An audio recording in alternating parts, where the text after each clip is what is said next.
I'm Ernest Broad, but known as Ernie, born in Vienna, Austria in April of 1938.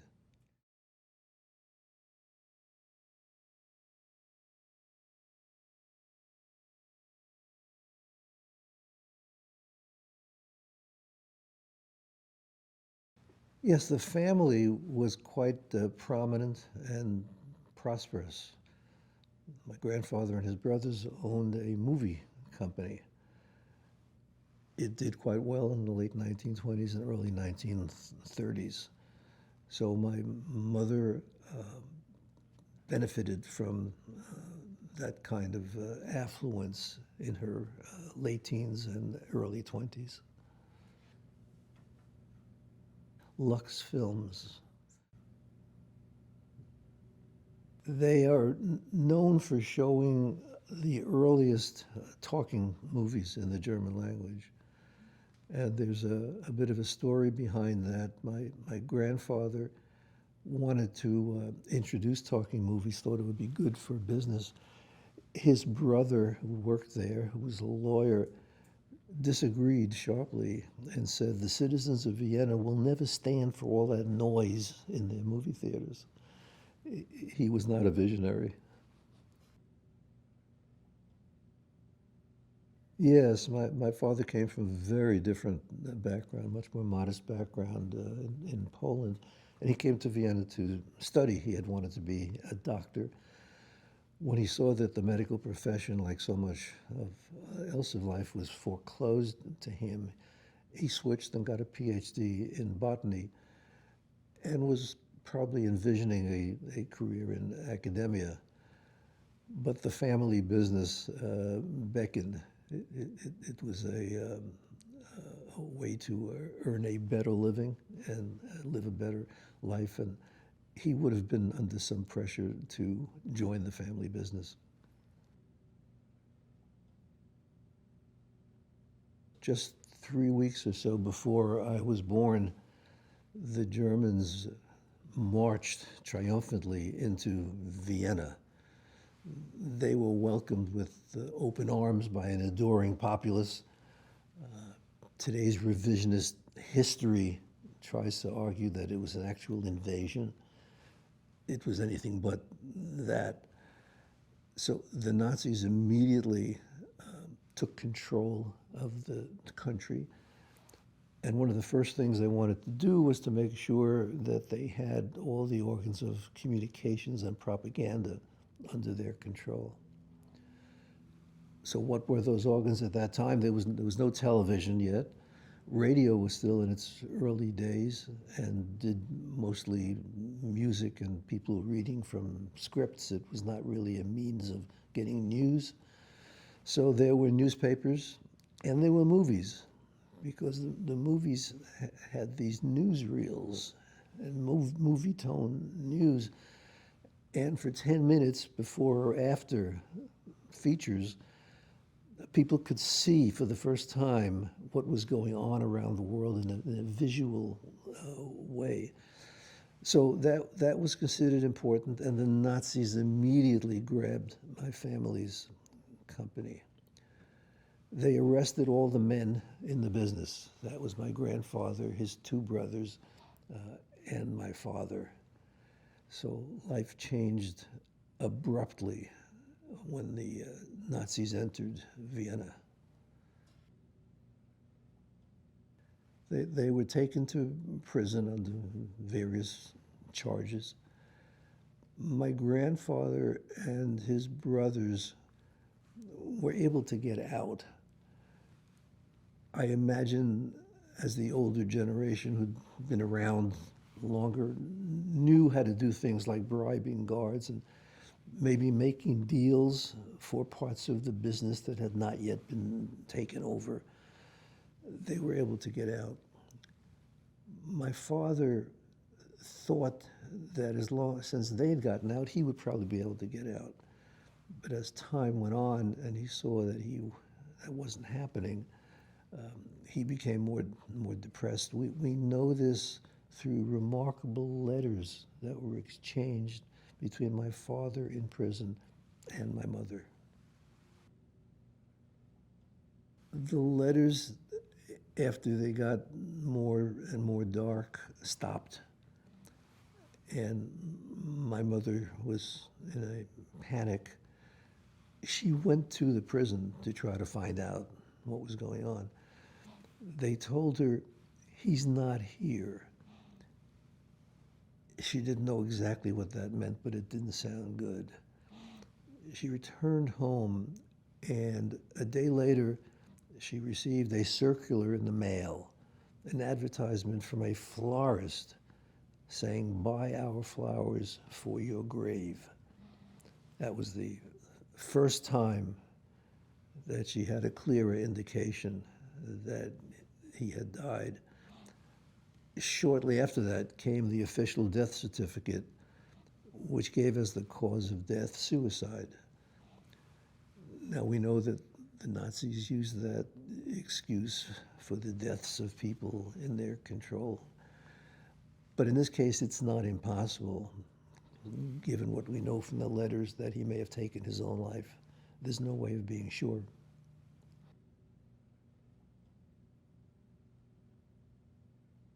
Well, after struggling against the more and more onerous rules and regulations and the more and more perilous conditions of daily life, my mother heard about something called a kinder transport.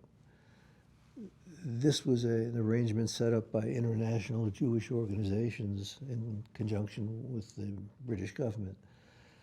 The British government would allow 10,000 children to enter England. So the kinder transport was a means of rescuing children from these war-torn conditions in Vienna, Berlin, Prague. It meant taking your child and placing him or her on a train to England with no knowledge of what this might lead to and when, if ever, they would see their child again. But the child would be safe. So my mother, like so many other parents, had to make that decision. My brother was 4.5 at the time. I was a year and a half old baby. My mother decided that the best opportunity for all of us to survive would be to send Manfred off so that she could continue to struggle with just the one child. So she made that agonizing decision, which is, so hard to visualize. It's hard to put yourself in the position of my mother and those other parents. But my brother was sent to England. There were volunteers at the other end who had signed up to take on these children for who knows how long. And my brother wound up in Manchester, England, with a couple who had immigrated from the Netherlands into England. They were Jewish. They had no children of their own. And they took Manfred in. My mother was at least able to know that he was safe and settled because at that point there was some communication back and forth. So there were letters from I'll call them foster parents, and my mother informing her that he was safe and settled and giving her some feel for what his life was like.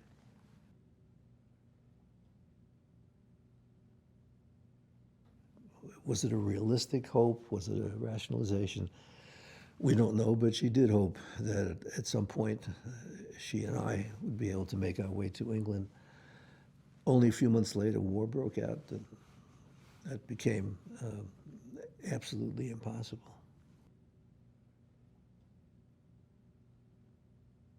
The Germans had been trying to figure out what to do with the Jews of Vienna. Some had managed to emigrate. The ones that were still there, the Nazis decided on a roundup. All the Jews of Vienna were required to report to, I'll call them encampments. They were using schoolhouses, houses that had housed Jewish schools, but those schools, of course, were closed, not in operation. So the Jews were required to report to those buildings.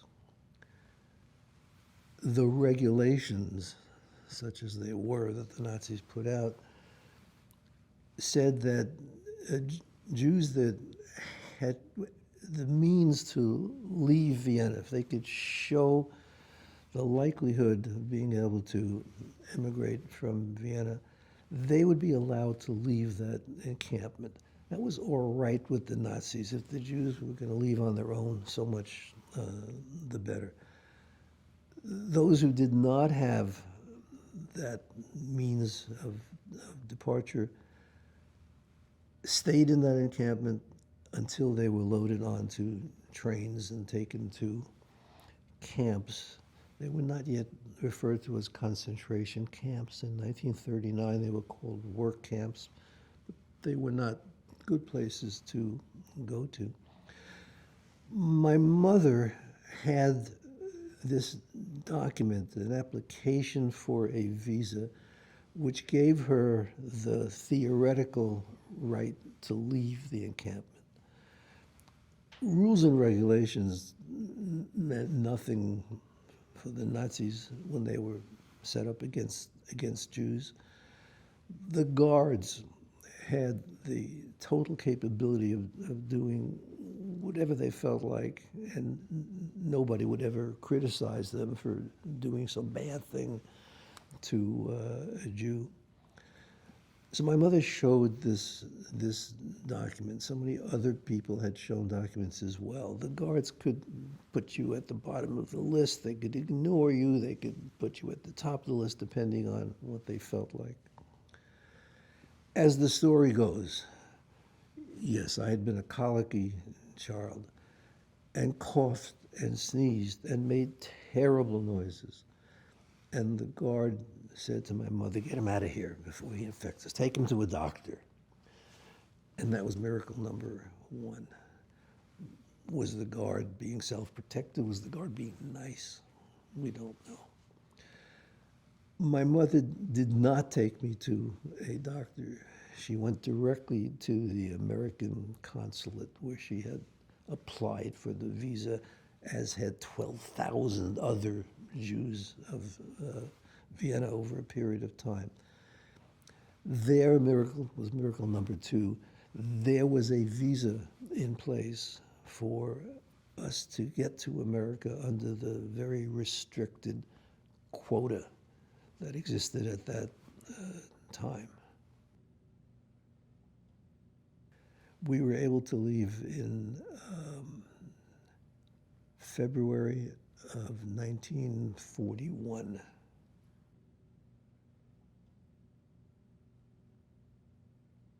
That my mother was able to survive and keep us alive during that period of time is kind of hard to understand. It's one of the so many things I wish that I had asked her during her lifetime.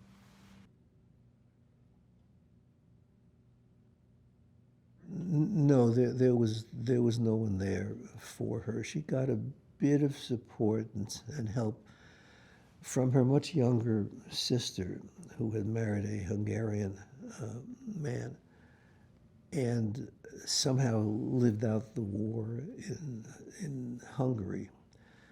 She was blonde and looked Aryan and was able to move around more comfortably than most Jews could. She made some trips from Hungary to Vienna. It's a very small, short trip, and was able to lend actual support, emotional support, financial support, bring some supplies that my mother needed. I don't know how frequent that was, but it must have been a lifesaver when it happened.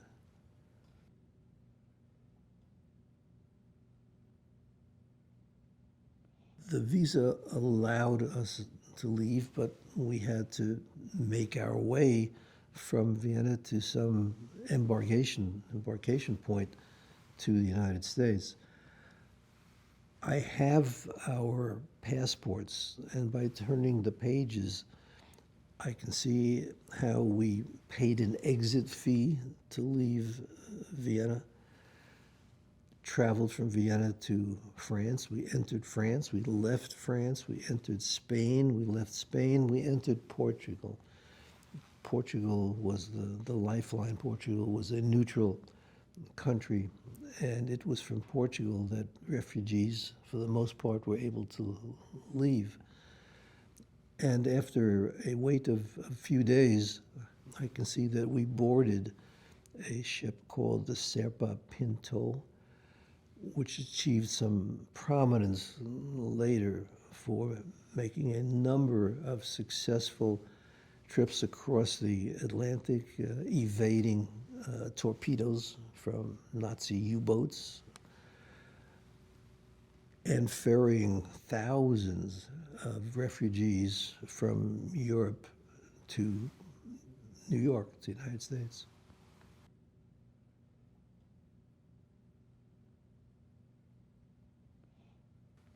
You know, it's a wonderful question. In some senses, it doesn't, because I knew her in the second part of her life, which was as a housewife, living a very modest life in Brighton Beach, Brooklyn, with many other refugees, with a husband, my stepfather, who barely made a living, worked as a laborer in a small factory on the Lower East Side. She fit herself into that life in a way that did not give me the feeling that she was displaced. And she didn't talk about, certainly not complain about what life had done to her, taking her from an affluent life with a husband who had a PhD to a narrow, constricted life with a husband who did not go to high school and surrounded by essentially uneducated, uncultured people.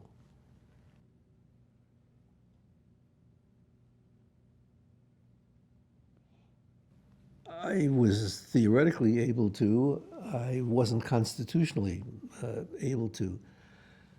My memory is that very early on, I would ask a question, perhaps about my father, and my mother would start to cry. And then I felt I did not want to make her unhappy, or maybe it became a rationalization or excuse for me to stay away from things that I didn't really want to know about. One way or another, I heard next to nothing from her about her earlier life, and asked precious few questions.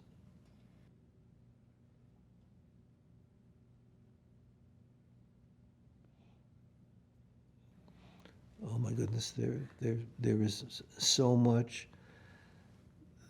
The part in compiling the history for these last couple of years, when I've been speaking so frequently about my family history, the part that's kind of missing, as you asked about it before, is how was she able to survive during a period of almost 2 years, surrounded by life with the Nazis and all the dangers and perils and degradations that she must have undergone. That's the biggest missing piece, but I would want to hear more about what my father was really like. I know so little about that. And I guess I would take a deep breath and ask her about that decision to put Manfred on the Kindertransport. My earliest memory is of my 3-year-old birthday. It was just a few weeks after we landed at Ellis Island. I'm not sorry that I don't have memories of what went on in Vienna, but I'm kind of sorry that I don't remember that voyage. It would have been so alluring to an almost 3-year-old and to see the Statue of Liberty and so on. But I have none. But I do remember my 3-year-old birthday just a few weeks after we landed, surrounded by a couple of cousins and my aunt and uncle, and this strange man who was to become my stepfather. The way we were able to get a visa, there had to be an American citizen sponsoring anybody coming into the country. That person had to show a bank account of sufficient funds to guarantee the financial viability of the immigrants and guarantee that these people would not become a financial burden to the American government. It was not an easy thing for the sponsor to do all the paperwork and make all these guarantees. So there's a story in how this person, whose name was Chaim Rothenberg, known as Hyman Rothenberg, how he's able to do that. My mother's older sister, Anna, 1 year older sister, was able to get out of Vienna a year or so before I was born because of her husband, my uncle, was a Polish citizen. So they made their way to Brighton Beach, Brooklyn. My aunt knew that there was a distant relative also in Brighton Beach. This man was actually a brother-in-law of my mother's. She didn't know him. I'm not sure she knew of him. There was a generation difference, and the way that worked is my father was the youngest of many children, perhaps 10 or 11. He had a much older sister, a generation older, who had left Poland and gone to America long before the Nazis. Found her way to Brighton Beach, Brooklyn, met Chaim Rothenberg, married him. They raised a family, and then she died, leaving Hyman Rothenberg without female company. So he was my father's sister's husband. So he was my mother's brother-in-law, 23 years older than she. My aunt in Brighton Beach worked on Chaim Rothenberg, pushed him, prodded him, helped him, and showed him pictures and said, here's this attractive young woman. Who knows what might happen? Chaim was in, and he became the sponsor. So here I am arriving in Brooklyn at age 3 with this uncle present at my 3-year-old party. He and my mother spend time together in the ensuing months, and sure enough, they marry. Which means my mother's brother-in-law, who is my uncle, becomes my stepfather, with all the weirdness that went with that, particularly in Brooklyn of 1940.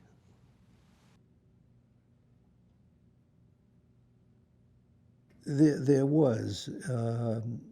it was a pleasant life for me as a small child. I had my aunt and uncle and cousins just a half a mile away, walking distance when I got a little older, in Brighton Beach. Friendly neighbors all around. The problem was that I was different. I was a refugee child.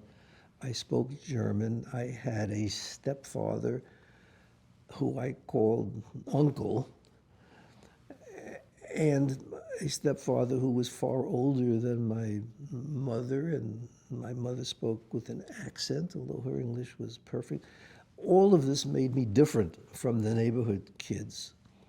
So my goal was to become an American, to be like everyone else, not to be seen for my differences, but to accept me with the gang.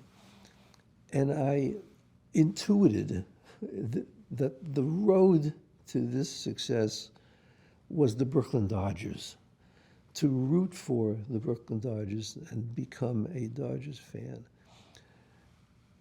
And I accepted that with a passion.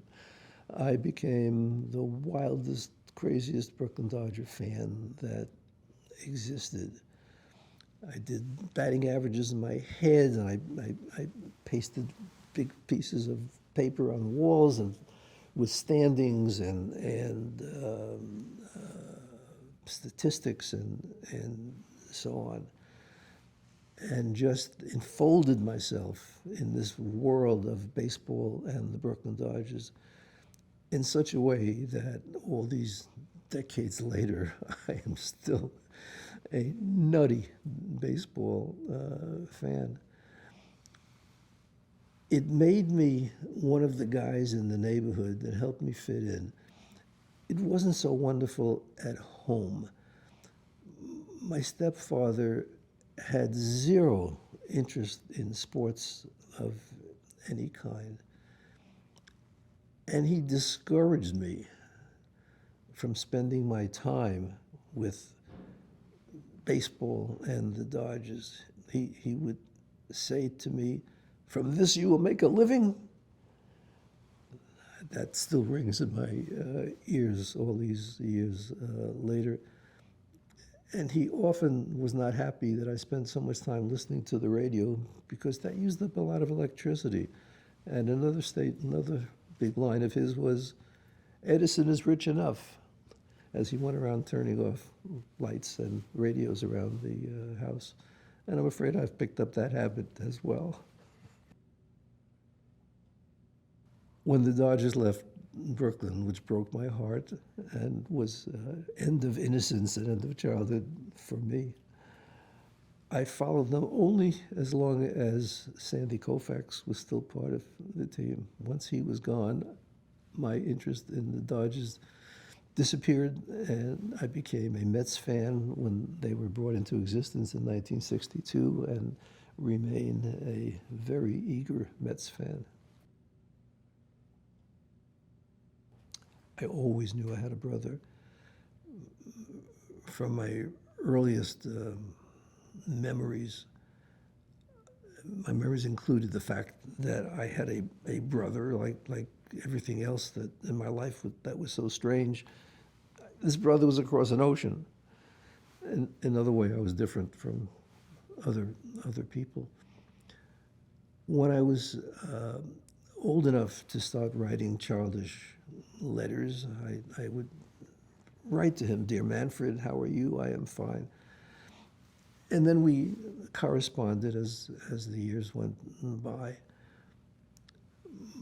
My mother corresponded frequently with him and with his foster parents, and letters from them were major events at home. My childhood included hearing my mother and her sister strategize and plot and scheme about how to get my brother with us and make him part of the family. What I figured out from overhearing things that I probably wasn't supposed to hear as a child was that my stepfather strongly opposed the idea of bringing another child into the family. He felt that he barely made enough money to support the three of us and did not want to have that additional burden. And my mother and my aunt just worried this issue and worried it through the years. During the war years, it was a moot point. You were not able to transport a child across the ocean. But the war ended in 1945, and the problem persisted. My mother finally was able to scrape together enough money to board a ship to go to England. She decided to do this for Manfred's bar mitzvah in 1947. Again, things I overheard, the possibility that she would bring him home with her. When she arrived there, she found a somewhat sullen 13-year-old who barely remembered this woman who was suddenly showing up as his mother, who wanted to take him away from the parents that he knew, from his friends, from his school, from his surroundings, from his life. And he said, "No, I'm not going." And the foster parents argued very strongly that they could give him a better life there than how they understood our restricted life in Brighton Beach. So my mother returned without him. And I had quintessential ambivalence about this. On the one hand, kind of cool to acquire an older brother. On the other hand, I had a really good thing going as an only child with a doting mother. Very close. In that era of life, at least in our surroundings, people didn't say, "I love you." I'm not sure I ever heard my mother say, "I love you." But there was no question in my mind that she loved me just as strongly as humanly possible.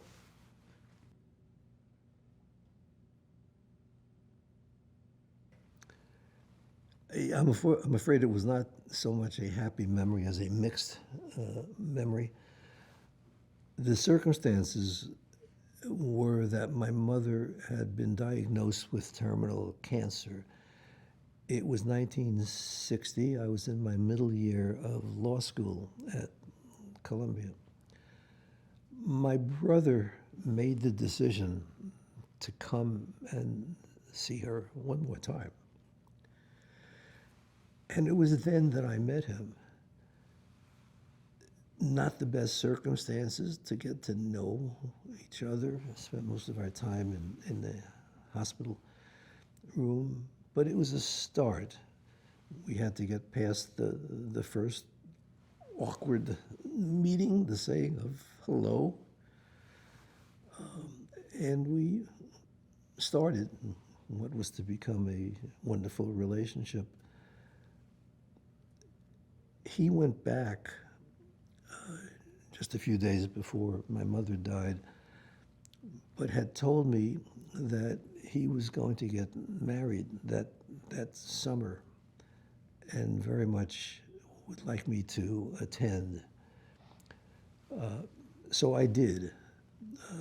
Made the trip across the ocean, a little different in 1960 from what you would think of today. I still remember the 28 hours of endless, bumpy, loud travel across the ocean on something called a jet prop, which was mostly prop and very little jet.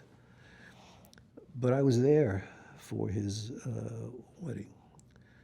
Strangely, like so much in my story, I knew his wife, the woman he was marrying.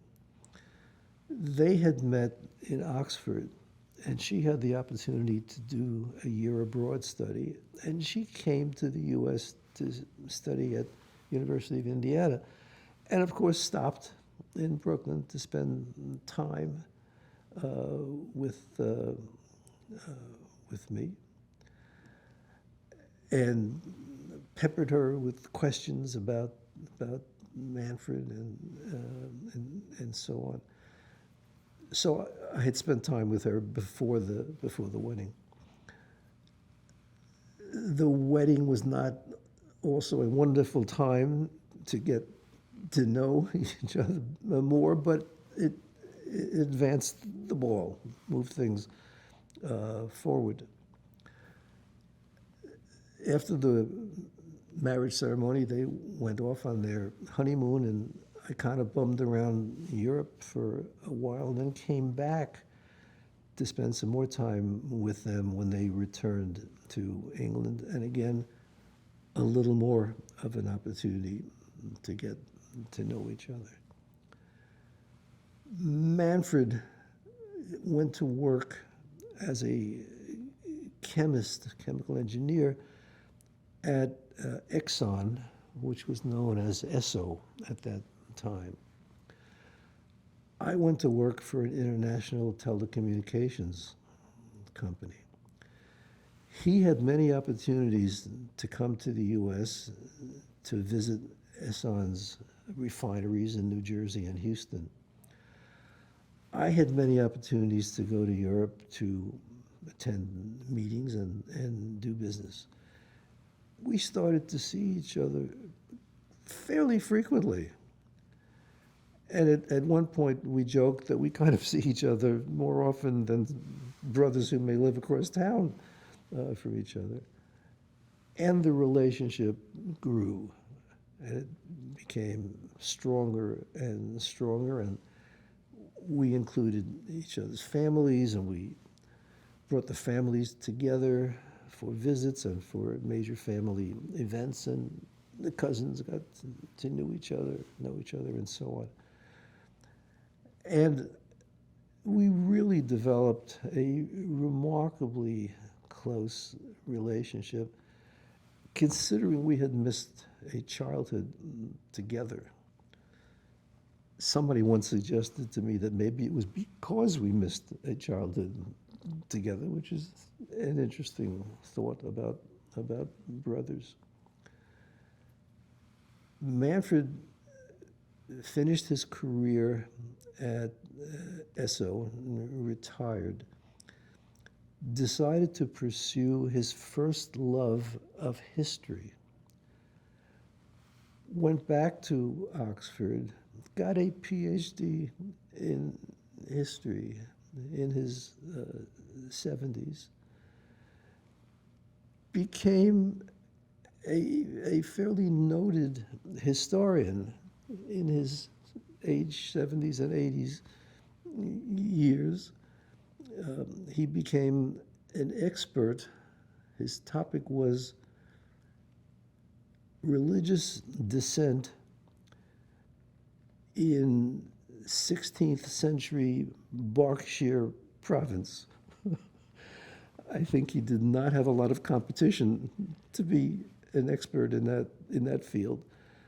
But he wrote, and he was interviewed on radio and television at that age, and it was wonderful for me to see. As the years progressed, we could see his 90th birthday approaching. And we made plans to be there and join in for the celebration. It was this past November, and my wife and I and two of our children were there. It was a wonderful, poignant, touching event.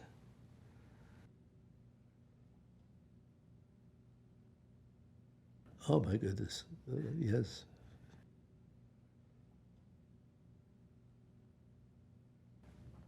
Well, in terms of education, I was off to a rough start. I was left back from kindergarten.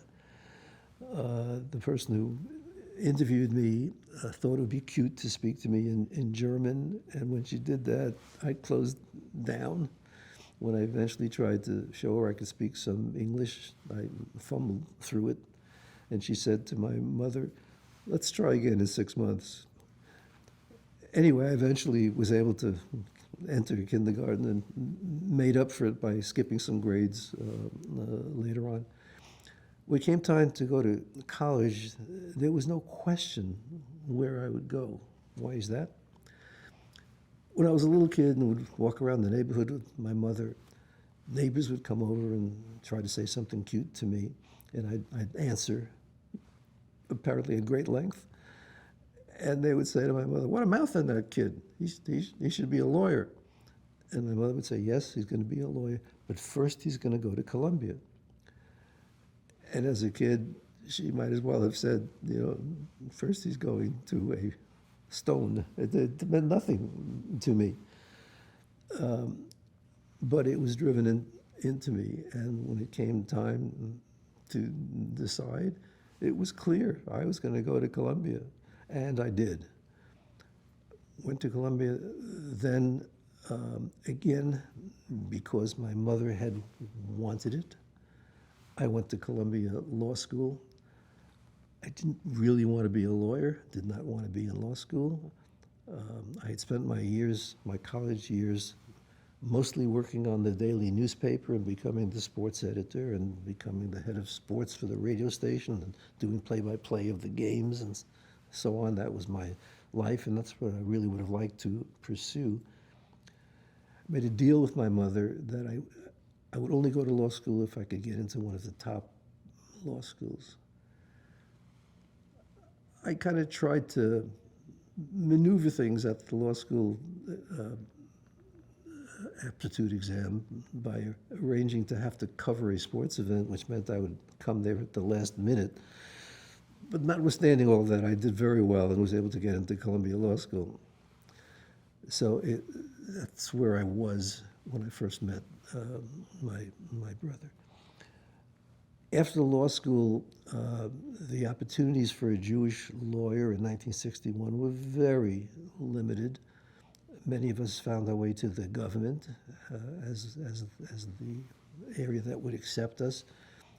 And I went to the Federal Trade Commission and spent 5 years there, and then moved to the private sector to this international telecommunications company, which gave me the opportunity to travel. When I came back from Manfred's wedding and from Europe, I spent some time at a little summer bungalow that my mother had been able to buy with some restitution funds from Austria.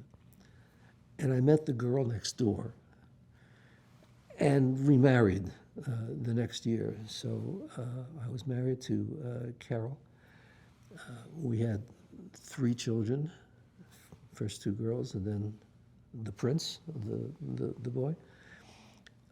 We were married for 36 years until Carol died in 2000.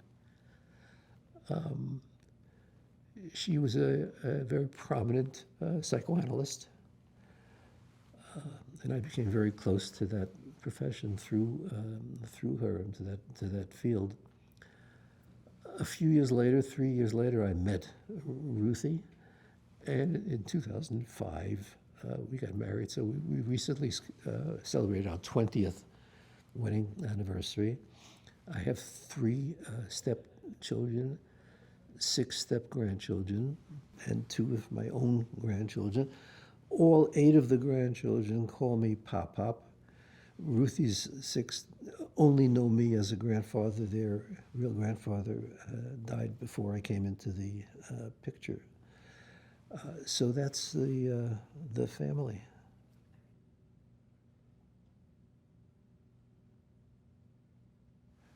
So I mentioned how I had become a lawyer, although I would rather have been a journalist. But after a career as a general counsel at the international telecommunications firm, I stumbled onto a field that I barely understood and was just coming into being, called corporate investigations. I interviewed a person who was starting just about the first company in this field, and he told me that the idea was to learn things about people and companies and relate that to clients. And I said, you mean I get to find things out about people? I get paid for that? I'm in.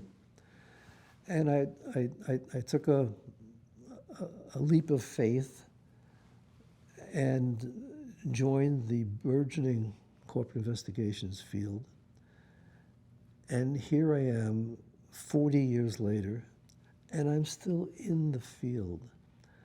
I spent 17 years with that first company, then was head of corporate investigations and intelligence at several other firms. I started my own company at age 84, Broad Global Intelligence. And for the last 10 or 15 years, I've been considered a, quote, luminary in the field. I've enjoyed it all this time, which is why I'm still doing it. I think of it as almost preordained that I would fall into this field. For one thing, it's kind of a return, or the road not taken in journalism. I surrounded myself with many employees in this field who were former journalists. And the businesses are so aligned, finding things out, talking to people, reporting them accurately and in real English. But also the idea of doing investigations, which in some cases included historical investigations to recreate the business world as it was at that time, was the beginning of pushing me toward recreating my own family history.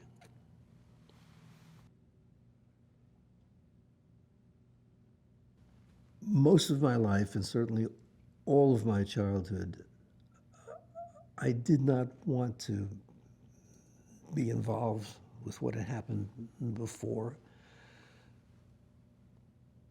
I didn't want to be thought of as a refugee and part of this whole Holocaust setting. For most of my life, I did not consider myself a Holocaust survivor. I thought of a Holocaust survivor as someone who'd been in a camp and had the tattoo. I came to learn that I was wrong, that I was considered and thought of as a Holocaust survivor, and started to think of myself more in those terms. So I had never spoken publicly about my family history until a lunch date that I had with a client of my company. And just in chatting and his asking me questions, he started to pull out of me pieces of this story, and then all of it. And at the end told me that he's the grandchild of Holocaust survivors, and that at his children's school there's an annual event on Holocaust Remembrance Day sponsored by his family in memory of his late grandparents. And would I be willing, a year later, to be the speaker? And because it was a client, I said, of course. And then started to think about what that really meant, and started to play out in my mind the picture of my telling this story, and started to feel that I could do this, and maybe I should do this. I turned first to Colombia, where I was so close, spoke to the Hillel, And they said, we were looking for a speaker for Yom HaShoah, which was just right around the corner, the first one. And I agreed to do that and spoke to 200 young people, saw the body language, felt the impact that my story was having, dealt with the line of young people that came up afterwards to tell me about their grandparents and so on and so forth, and asked me questions, pulling out of me parts of the story that I did not get to tell. And I found it a very meaningful experience. I could see it was for the listeners and certainly for me. I then called the Columbia Chabad and told the story there.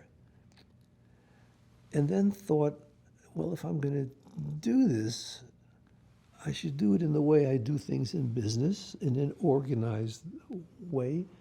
And why don't I contact the Holocaust Museum here in New York and see if they would be interested in having me speak? And I did that. We went through the story. I got to meet many of the people here, and they accepted me, adopted me into their Speakers Bureau, and started to give me opportunities to speak. That went so well that I decided to broaden the base, and I contacted the Holocaust Memorial Museum in Washington. Again, went through the process and became part of their Speakers Bureau and started to get requests from them. I also joined the Speakers Bureau of the Holocaust and Human Rights. I'm mangling the name of it, but it's in White Plains for Westchester, and they have sent me to some opportunities to speak. And I also joined the museum in Glen Cove for Nassau County. So I'm part of the Speakers Bureaus of 4 different Holocaust museums. And together they've given me wonderful opportunities. And I've made some arrangements of my own through my synagogue and through some other synagogues. So I wound up speaking at synagogues, at schools, high schools, colleges, graduate schools, summer camp, adult education evenings at the United Nations. It's been an incredible 2+ years of telling the story to thousands of people who've now heard it. I hope that they understand that in a world where we're again surrounded by anti-Semitism at a level that I never thought I would experience again in my lifetime, I hope people can hear my story, understand that it's one of 1,000 stories, and that it's so important for these stories to be told, and for those of us who can to be out there telling it, and for the people hearing it to learn from the history, to know that there was such a thing as a Holocaust that occurred because of hatred and bigotry and rampant anti-Semitism, and to learn from history that one can't simply stand by and be a bystander.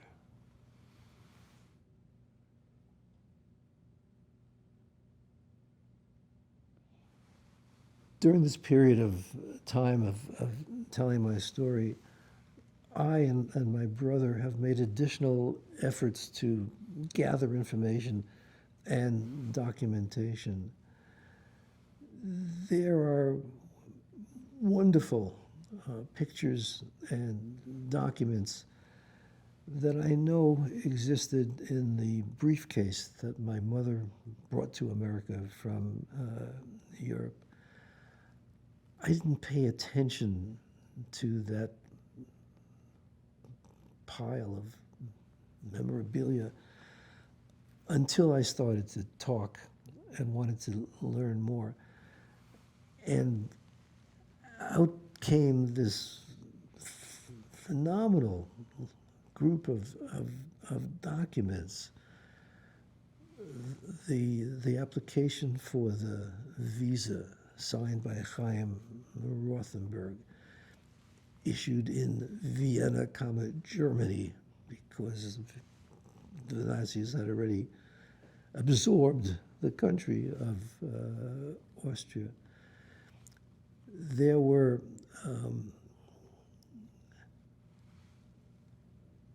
ID cards, ID documents at Vienna University for my mother and my father. I saw the courses that they took and the grades that they got. There were passports showing the travel from Vienna to Ellis Island and then Brighton Beach, Brooklyn. There were family photographs, only a few of which I had ever seen before. But in addition to that, Manfred was able to get a trove of letters, many letters, perhaps hundreds of letters, between my mother and my father from before they were married. And if you want to be embarrassed, start reading letters that your parents wrote to each other before they were married. And then those remarkable, horrible letters from the prison between my mother and my father. And then letters from other members of the family panicking about my mother and me and worrying about Manfred. And then wondering how we got to Brighton Beach, Brooklyn, and how was life with this man, Chaim Rothenberg, and so on. Letters that ranged from 1930, from the time my parents met, until the late 1940s. How did these letters exist? It's one of those mysteries of life. They were found by people who were cleaning out the home of a second cousin of ours, a woman who was close with my mother. And somehow those letters wound up there, and then it came to my brother, who is better at this than I am, and translated the letters and wrote them up. So there is, yes, what you call a treasure trove of letters and documents that bring this whole area of life to life.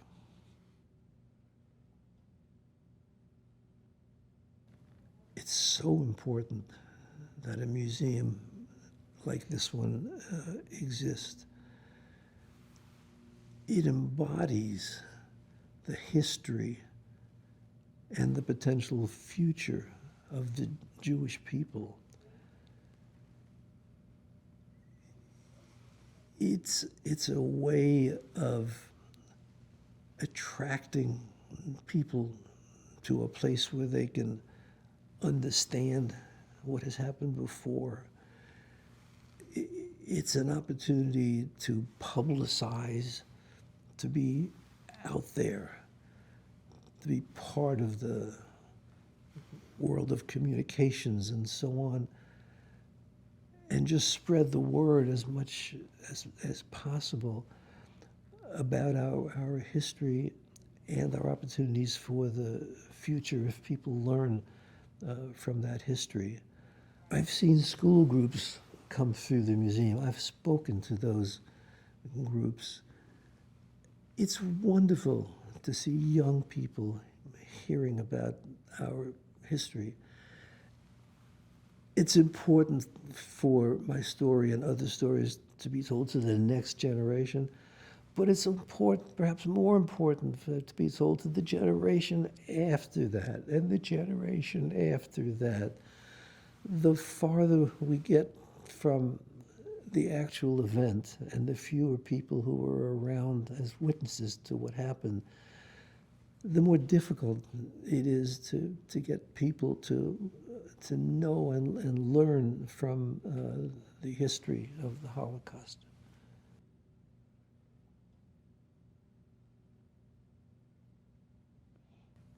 It's wonderful to have a museum, an institution that doesn't just memorialize the past, but also celebrates the present and the opportunities for the future.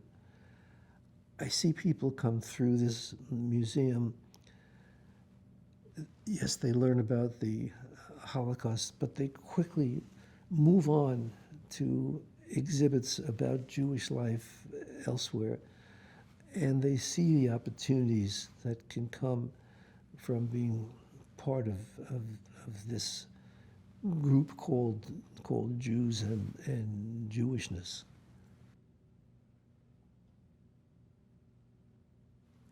There are so many ways to think of the word treasure. What I think of is the first time I walked up to this beautifully architectured building and saw that it was a home for Jews and an embodiment of the history of Jews and the future opportunities for Jews. To have such a structure and such an organization do the work that it's doing